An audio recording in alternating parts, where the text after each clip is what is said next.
a gente vai começar a trabalhar com o detalhamento de alguns elementos, tá? E aí é importante vocês entenderem de onde vem essa lógica de detalhamento dos elementos. Uma coisa que vocês já vão ouvir quando vocês, por exemplo, lerem, que estão escrito aí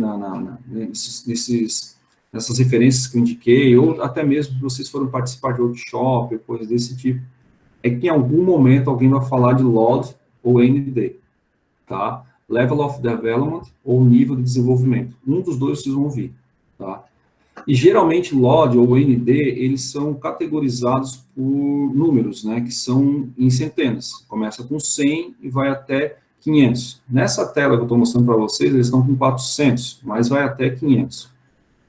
E é geralmente algo que traz um pouco de dúvida, por exemplo, dizendo assim, professor, mas o que é o LOD para o meu projeto? Que LOD que eu vou chegar? O que é isso? Geralmente, LOD não está necessariamente identificado com um arquivo em si. Ou seja, tu pode ter um arquivo, todo ele com LOD muito alto. Mas tu pode ter um arquivo em que determinados elementos tenha LOD alto, ou ND alto, que é o nível de desenvolvimento que você consegue observar, por exemplo, pela numeração. Se a numeração vai aumentando, é sinal de que você, para determinado elemento, está inserindo muitas outras informações, tanto gráficas, quanto informações não geométricas, né, assim, entre geometria e não geometria. Então, por exemplo, se eu chegar nesse LOD 400 aqui para determinado elemento, quer dizer que você, além de ter chegado no nível de desenvolvimento gráfico, né, geométrico muito alto, você também chegou, provavelmente, no nível de desenvolvimento de dados, né, de informação de dados muito alto também. Né, isso vai gerar uma série de recursos, por exemplo, para a gente conseguir chegar naqueles níveis de entrega de um projeto, por exemplo, de 3, 4, 5, 6D. O que são isso? São as diversas categorias da construção civil que vão poder operar com isso, né?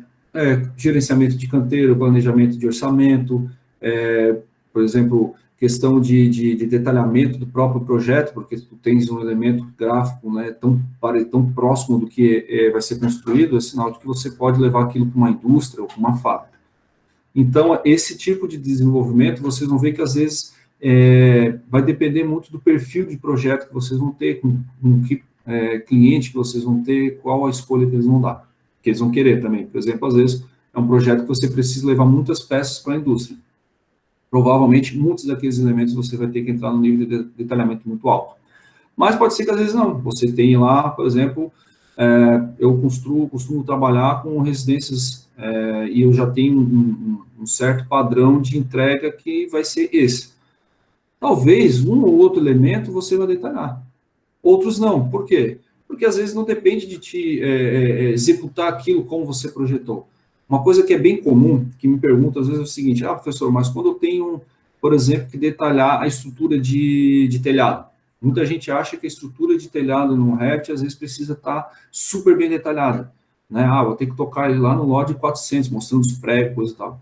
Beleza, vai chegar na obra, o cara vai contratar um carpinteiro, o cara vai lá e faz completamente diferente.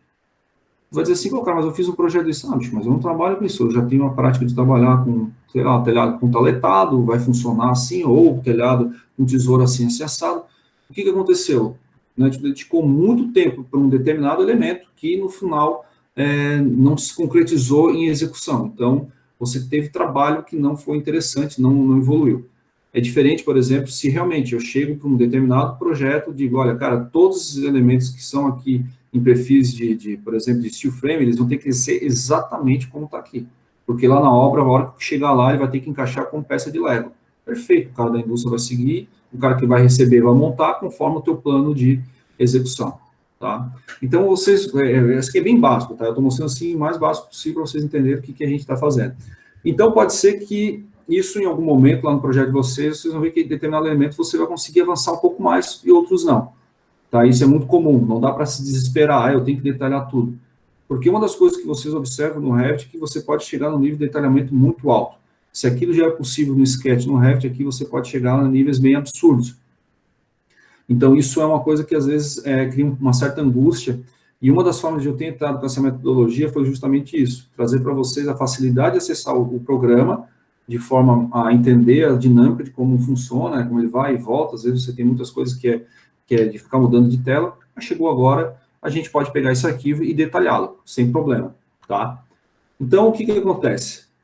Se vocês verem aqui, ó, a seguir, eu mostro para vocês algumas categorias, tá? Isso aqui está lá naquele arquivo PDF do CBIC, tá? Inclusive, eu tenho já alguns logs que eles são intermediários, né? Que são divididos em dois, 350, 450. Aí, por exemplo, o LOD 100, os elementos do modelo podem ser representados graficamente por um símbolo ou representação genérica. Né? Quando a gente está, por exemplo, fazendo alguns estudos de volumetria ou coisas do tipo. LOD 200 já vem outros elementos, né? Já vem, mas geralmente também com sistemas genéricos, tá? E aí vai evoluindo, LOD 300, LOD 350, tá? Isso tem importância também na vida profissional, não só na questão da representação ou da construção em 3D, né, aqui dentro do Revit. Ele também gera categorias para você poder precificar isso e também traçar, digamos assim, prazos de entrega de trabalho. Então, por exemplo, uma das formas que muda muito para quem trabalha com arquitetura é o que tu vai apresentar para o teu cliente. Porque quando você apresentar um estudo, que seja um estudo qualquer, o teu estudo já vai estar no nível tão avançado que ele já não é um estudo, quase que não é um partido geral ou um estudo preliminar, já quase ali chegando num nível que dali em diante, se o cara quisesse pegar aquela planta e sair executando, ele poderia. Então, é uma das coisas que a gente estipula. Então, por exemplo, tem clientes que às vezes tu vai falar assim, minha primeira entrega vai ser no lote 100, que vai ser só volumétrico, ou coisa assim. Lote segundo vai ser só isso, que vai entender um pouco. E vai resolvendo por isso. E no final, o cara diz, minha entrega do projeto vai ser lote 350, vai trazer algumas planilhas, alguns detalhes, mais alguns elementos com lote 350, o resto, perfeito. Aí o cara consegue precificar e colocar isso, tá? Mas isso é mais adiante, é mais para vocês entenderem de onde eu vou partir agora, para que lado que eu vou, tá?